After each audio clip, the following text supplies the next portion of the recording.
Assalamualaikum warahmatullahi wabarakatuh. Ketemu lagi teman-teman dengan Saprudin.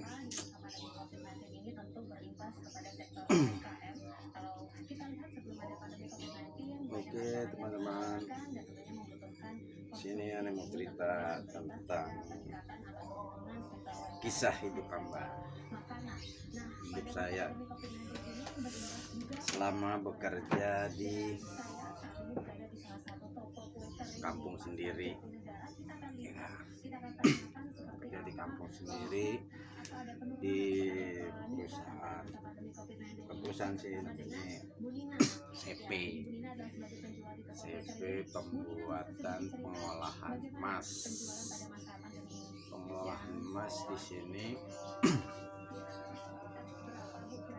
adalah yang rata-rata orang Betawi di sini, Jakarta asli, orang Kambes, kampung besar. Dulu saya bekerja dengan namanya Bang Nain. Bang Nain ini masih saudara daripada nenek saya yang hidup, yang asli orang kampung besar, lahir di kampung besar, Kambes namanya. Cara pengolahan emas yang dari bahan-bahan gudang-gudang listrik atau telkom itu dulu masih menggunakan ada kadar emasnya. Banyak ilmu yang saya dapat di situ. Ilmu aku yang saya dapat di situ, saya tahu cara pengolahan bahan-bahan listrik atau telkom yang mengandung kadar emas. Nah, kalau untuk sekarang saya belum tahu karena itu udah lama, udah hampir sekitar 20 tahun lebih lah, 20 tahun lebih. Bahan itu yang mungkin sekarang pemerintah udah merubah, jadi bahannya bukan dari emas lagi. Makanya banyak orang-orang kampung besar yang sekarang udah banyak yang tidak mengerjakan pekerjaan itu.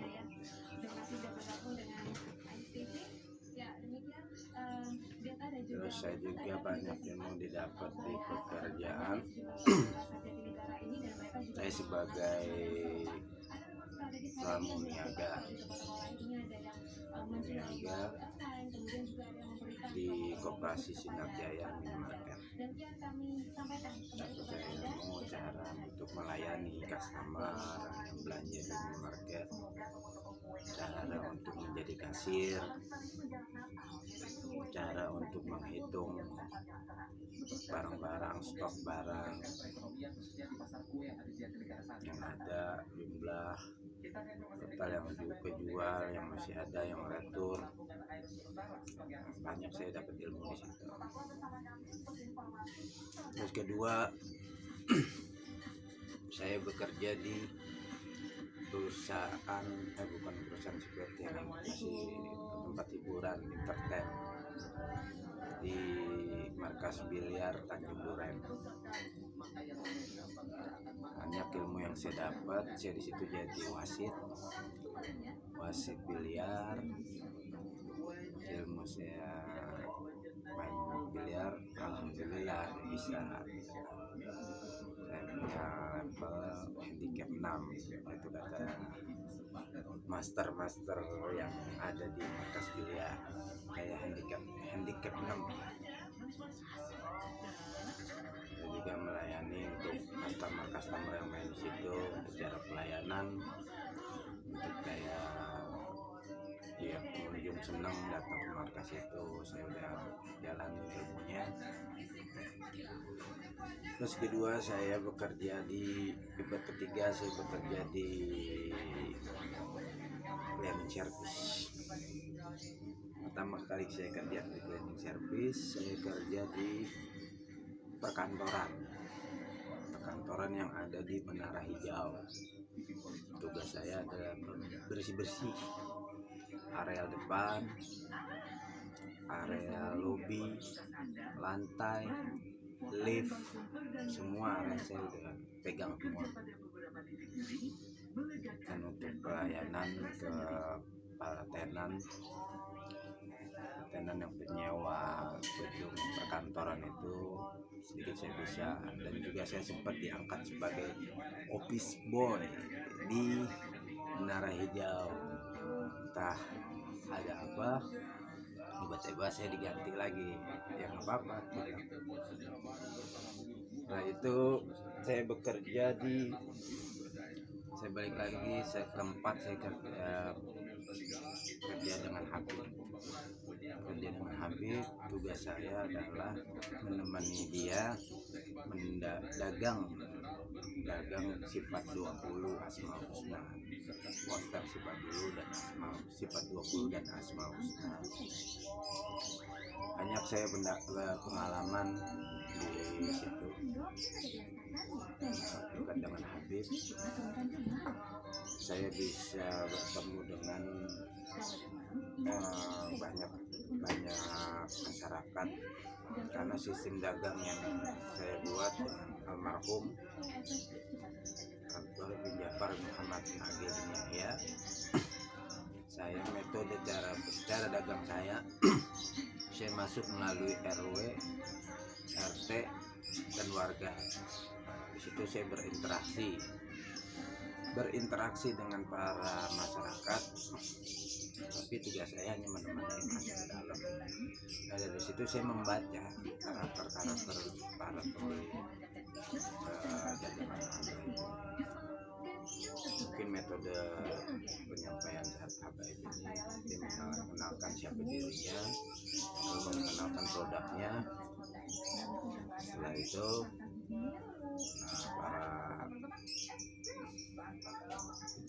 para warga itu membeli. Banyak saya berinteraksi dengan kalangan menengah atas, kalangan menengah, ke bawah. Berjalannya waktu, orang tua saya tidak setuju dengan pekerjaan itu. Kenapa? Pekerjaan itu tidak ada masa depannya. Akhirnya saya beralih profesi lagi, pekerjaan sebagai penjaga konter. Penjaga konter di Kisi Sel. Saya melayani transaksi pulsa, transaksi nomor. Terus saya disuruh belanja. Banyak ilmu yang saya dapat. Saya ketemu dengan banyak perusahaan provider dari Telkomsel, Indosat, Excel, semua saya pernah datangin. Banyak pengalaman saya di situ. Nah, setelah itu saya masuk lagi di Prudensial sebagai teller marketing. Teller marketing itu apa? Saya melayani via telepon untuk customer nasabah yang ingin masuk ke asuransi Prudensial. Di situ saya interview, saya gagal interview di Prudensial. Akhirnya saya balik lagi saya coba saya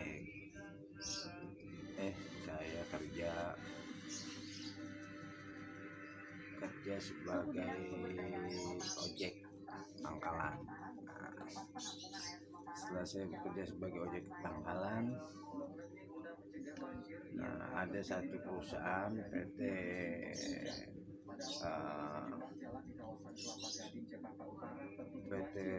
Arvestia. Saya direkrut oleh PT Arvestia sebagai kurir atau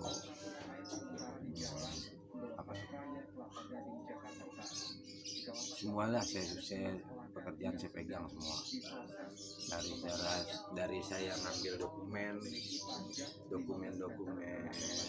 perusahaan, distributor pengadaan alat-alat rumah sakit, sampai saya pengiriman barang ke bandara, pengambilan dokumen ke para direktur perusahaan yang bekerja sama dengan bos saya.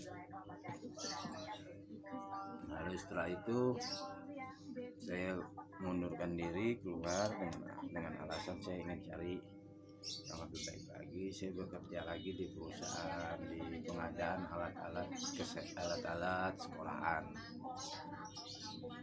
Tapi metode pembelajaran untuk guru ada di dekat daerah saya,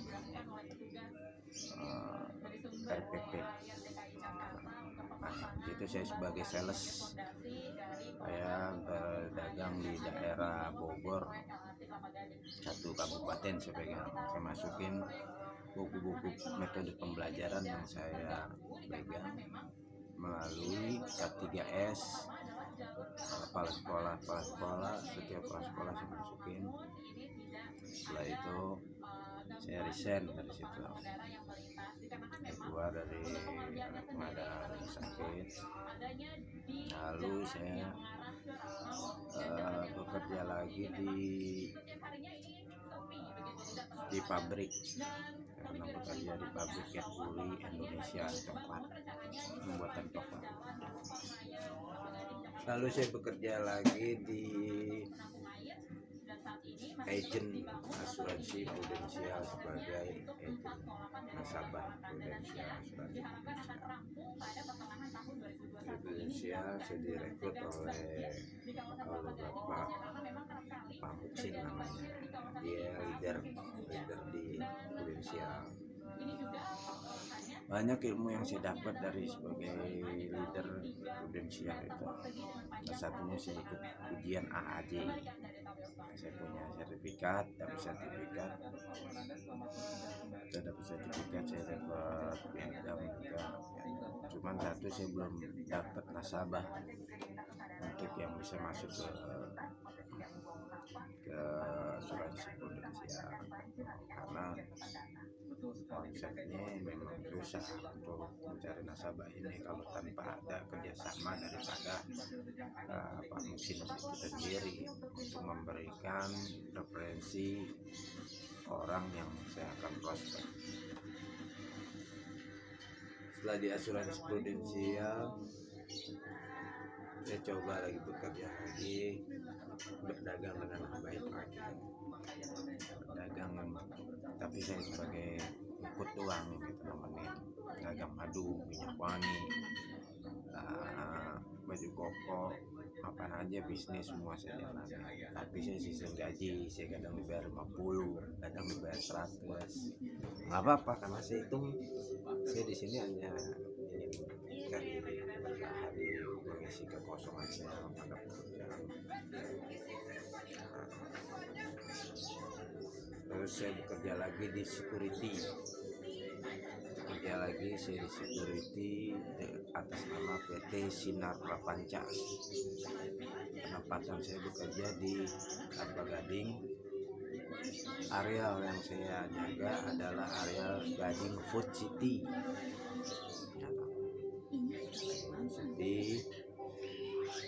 Lalu di situ saya habis kontrak, saya pindah lagi ke apartemen Jakarta Barat dekat Indosiar, namanya apartemen Sentro. Dari situ saya bekerja hampir 6 bulan lebih. Setelah itu saya resign saya keluar dari apartemen Singapura. Terus saya bekerja lagi di Jatinegara di tempat pembuatan batu cincin. Saya bekerja di pembuatan batu cincin, lagi rame-ramenya tuh pembuatan batu cincin. Ya di situ sampai akhirnya selesai batu cincin sepi akhirnya. Lalu saya kembali kembali bekerja sebagai terapis.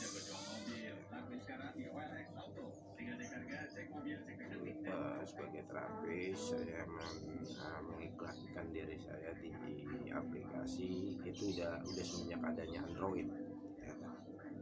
Saya mengiklankan dari aplikasi sampai saya bertahan saya ngontrak atau ngekos di daerah Otista, Cawang.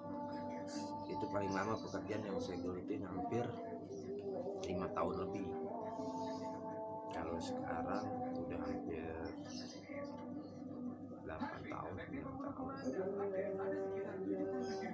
Itu pekerjaan yang paling lama saya geluti. Dan situ saya banyak belajar, bertemu dengan orang customer saya dari kalangan menengah, bawah, sampai menengah atas. Saya berinteraksi dengan mereka, saya sharing,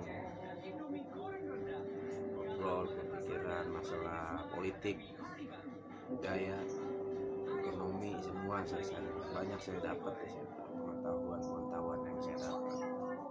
Dan setelah itu saya ingin melanjutkan kuliah karena terbentur dengan biaya, jadi saya belajar melalui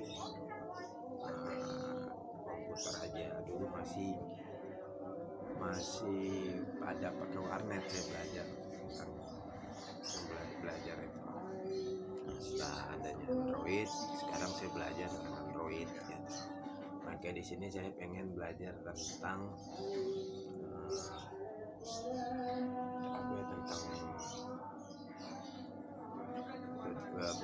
pengetahuan yang melalui Android yang saya bisa belajarin. Seperti saat ini saya mencoba belajar cara menjadi YouTuber.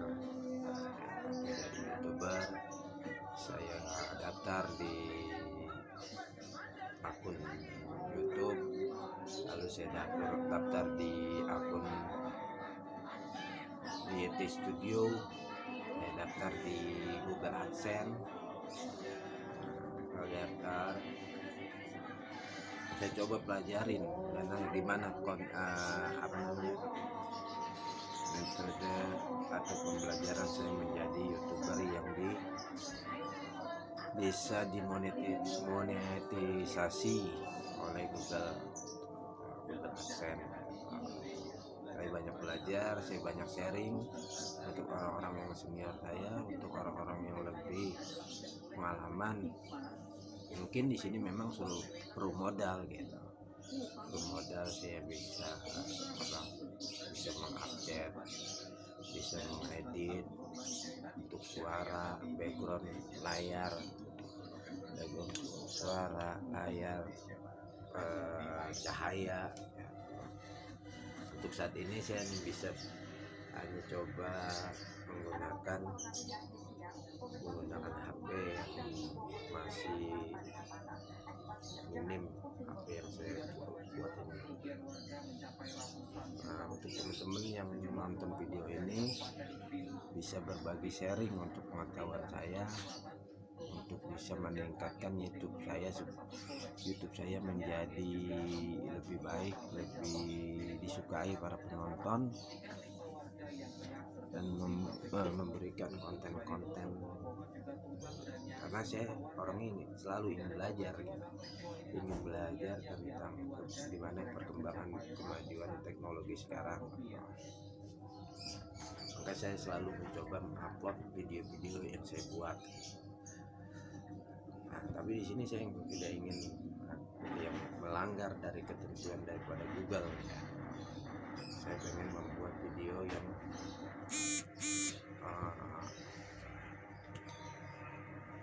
nggak ada pelanggaran daripada Google. Buat teman-teman semua yang udah lebih senior, lebih berpengalaman, boleh berbagi dengan saya. Saya ingin teman-teman selalu membalas komentar yang ada di channel saya di bawah, dan kritikan, masukan buat dari teman-teman saya akan terima. Saya akan coba memperbaikinya dengan yang saya bisa.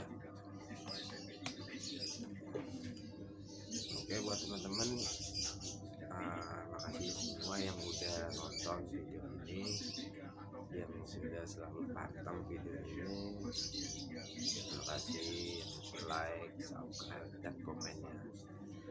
Salam perkenalan dari saya Syafruddin atas nama channel Ridwan Islam. Buat teman-teman, makasih.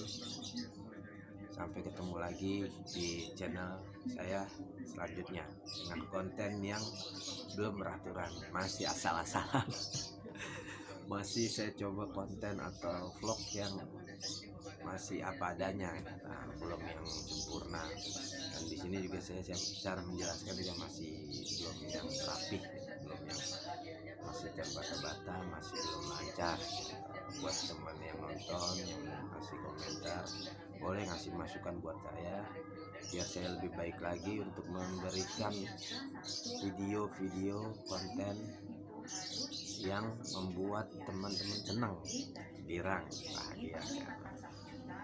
Basic saya memang bukan, saya belum coba untuk ke akademi apa namanya,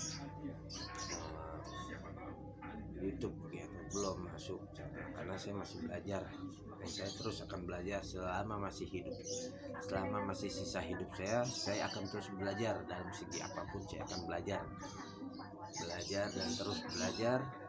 Saya memperbaiki diri saya yang kurang untuk menjadi yang lebih baik. Oke teman-teman, assalamualaikum warahmatullahi wabarakatuh.